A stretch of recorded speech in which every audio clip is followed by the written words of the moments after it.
ఆదేశాలు తీసుకొని రావాలి రాజేందర్ గారు. రెండే డిమాండ్స్, ఒకటి ఎన్డీఏసీ పర్యవేక్షణలో నీళ్ళు ఎత్తిపోయడం, రెండు సిబిఐ విచారణ తక్షణమే మొదలు పెట్టడం.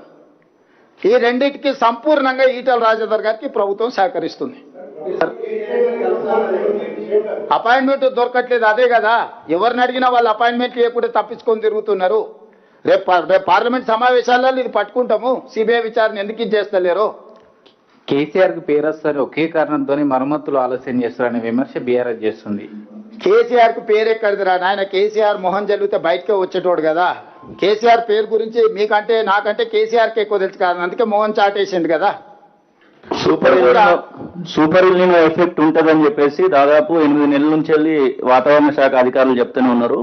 ముందు నుంచి వెళ్ళి ప్రభుత్వం దీని విషయంలో ఆలోచించలేదు. ఇప్పుడు సమయానికి వచ్చిన తర్వాత దీని విషయంలో ఆలోచిస్తుందని ఒక మాట చెప్తా ఉన్నారు. ప్రాణహిత దగ్గర 97 మీటర్ల ఎత్తులో నీళ్లు పోతున్నాయని ఎందుకు ఎత్తిపోయట్లనేటు మాట అప్పుడున్నటువంటి ఇరిగేషన్ ఇంజనీర్లు చెప్తా ఉన్నారు సార్. నేను అదే చెప్తున్నా, ఆయనకు ఈయనకు తెలివితేటలు ఎక్కువైనాయి. వీళ్ళిద్దరికి బెల్ట్ ట్రీట్మెంట్ ఇస్తే కానీ దారిలో పడరు. వాళ్ళిద్దరికి బెల్ట్ ట్రీట్మెంట్ అవసరం ఉన్నది, అబద్ధాలు చెప్తున్నారు కాబట్టి. నేను అందుకే చెప్తున్నా, మీరు వెళ్ళి చూడండి, లేకపోతే నిపుణులు ఉంటే మీరు ఎవరైనా ఎంగేజ్ చేయండి, దాని ఫీజు రాష్ట్ర ప్రభుత్వం ఇస్తుంది. ఈ అబద్ధాలను చెప్తున్నారు కాబట్టి మీకు వాస్తవాలు అన్నిటిని కూడా వివరాలతో మీకు చెప్తున్నాను. ఇంకా వాళ్ళు చెప్పిందే మీరు నమ్మి మీరు ఇంకా అదే దీంట్లో ఉండడం, అది జర్నలిస్టులుగా మీకు కూడా పెద్ద ప్రయోజనం ఉండదు. అందుకే డీటెయిల్స్ అన్ని మీకు వివరించడం. ఎన్డీఎస్సీ రిపోర్ట్ వచ్చి 15 నెలలు అవుతుంది.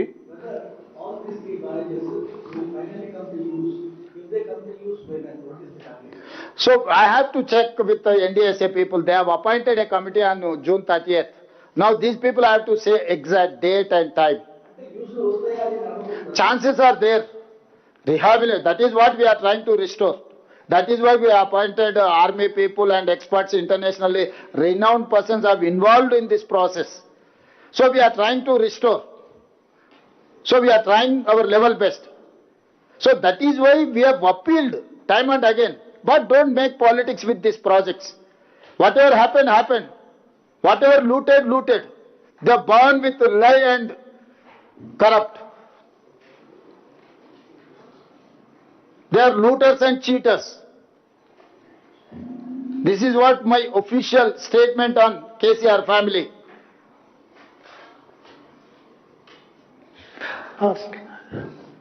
Sir, you mentioned that there should not be, on Kaleshwaram issue, there is politics and no one should play politics. But what's the way forward? You have done presentation, then former irrigation minister, he does the presentation. Now again, you are doing a presentation. What's the way forward of this project and what's the future? Whether it will be operational, if yes, then when? And there are also allegations, opposition parties are alleging that due to this politics and blame game, farmers are suffering. There are several districts which are facing drought because of El Nino effects. Yeah, I do agree. That is what my concern. That is why I am appealing to farmers and these whoever is making allegations, whoever is trying to taint this government.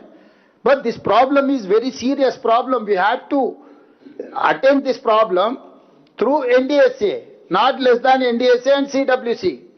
They have categorically suggested NDSA has to monitor this rehabilitation works. We have to support, we have to facilitate to these organizations. We cannot take any other steps than NDSA suggestions. So we are not experts, we are political executive, we are administrators. We are running our government. So we have engaged experts. Experts in water, experts in construction, experts in civil engineers, structural engineers. So they are trying to restore this project. They are examining. Geological survey is needed. Many surveys we need. They are trying to get that straighter, then they will give you suggestions way forward.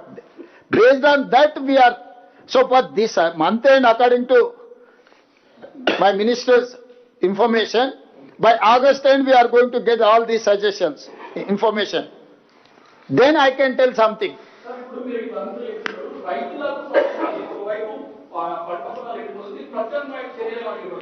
ఏమున్నది, వీళ్ళని కోసి రక్తం చల్లితే పంటల మీద అదే పండుతుంది. ఎందుకంటే వీళ్ళ బలుపు కొవ్వు పంటలకు సరిపోద్ది. కరువు వచ్చింది, అందుకే 6 తడి పంటలు వేయండి అని చెప్పి 6 నెలల నుంచి మొత్తుకుంటున్నాం. దానికి తప్పులు పట్టిరు. నీళ్లకు ఆధారపడి నీళ్లను అధికంగా వాడే పంటల్ని వేయకండి అని ఎన్ని రోజుల నుంచి చెప్తున్నాం మేము. మీరు లేరా? ముందు నుంచి మేము రైతులకు సూచన చేస్తూనే ఉన్నాము. ఇప్పుడు కూడా మా సూచన ఒకటే, 6 తడి పంటలు వరి ఎక్కువ వేసుకుంటే నీళ్ళు ఎక్కువ అవసరం, దాంతో పంట నష్టపోతారు. 6 తడి పంటలు వేయండి అని చెప్పి మేము మీటింగులు పెట్టి రైతులకు రైతు బజార్లల్లో లేకపోతే రైతు వేదికలల్లో వాళ్ళని మొత్తం అవగాహన కల్పించే సదస్సులు పెడుతున్నాం. దాన్ని వదిలేసి కరువు వచ్చింది, కేసీఆర్ హరీష్కు కాంట్రాక్ట్ ఇస్తాం, వాని గురిపించమనుర్రి, మంత్రాలు చేస్తారు తంత్రాలు చేస్తారు, ఏం చేస్తారు చేయమనుర్రి. మాంత్రికులే కదా వాళ్ళు ఇద్దరు మామాళ్ళు. సరే, వాటర్ లిఫ్టింగ్ విషయంలో ఇక అదంతా ఉండేనే. అప్పుడు పోయి రఘువీరారెడ్డి గారు అనంతపూర్లో ఉంటాడు, పోయి కలిసిరా. సరే, వాటర్ లిఫ్టింగ్ విషయంలో బీఆర్ఎస్ కానీ బీజేపీ చేస్తున్నటువంటి వాదనలకు మీరు కానీ మంత్రులు కానీ ఆధారాలతో సహా చెప్తున్నారు. కానీ మీ ఇంజనీర్లు కానీ అధికారులు కానీ ఎందుకు ప్రెస్ మీట్లు పెట్టట్లేదు? అధికారులు ప్రెస్ మీట్లు బెటర్, అధికారులు ప్రెస్ మీట్లు బెటర్. ఎందుకంటే గత ప్రభుత్వంలో కూడా కాళేశ్వరం సంబంధించిన ఇష్యూలో అధికారులు సాంకేతిక నిపుణులు ప్రభుత్వానికి సహకరించడానికి, ప్రభుత్వ ఆదేశాల ప్రకారం పనిచేయడానికి మాత్రం అధికారులు ఉంటారు. అధికారులు ప్రెస్ మీట్లు బెటర్. రిటైర్ అయిన వాళ్ళు ఖాళీగా ఉన్నారు కాబట్టి పెడుతున్నారేమో. ఎందుకంటే ఇది ఓన్లీ పొలిటికలైజ్ అవుతున్నది. లేదు, మేమే ప్రభుత్వాన్ని నడపాల్సింది. ప్రభుత్వాన్ని నడపాల్సింది మంత్రులు, కౌన్సిల్ ఆఫ్ మినిస్టర్సే ప్రభుత్వాన్ని నడుపుతారు. బట్ దాన్ని పొలిటిసైజ్ చేసేటోడికి బుర్ర లేదని దాని అర్థము. ఏ ప్రభుత్వమైనా ఏ అంశాలనైనా నిర్ణయాలు తీసుకోవాల్సింది council of ministers. Council of ministers ఆదేశాల మేరకే అధికారులు పనిచేస్తారు. సో కౌన్సిల్ ఆఫ్ మినిస్టర్స్ ఎక్స్పర్ట్స్ని అందరినీ కూర్చి చేర్చి ఈరోజు మొత్తం పరిశోధన చేసి పరిశీలన చేసి దీన్ని పూర్తి చేయడానికి ప్రయత్నం చేస్తున్నాము.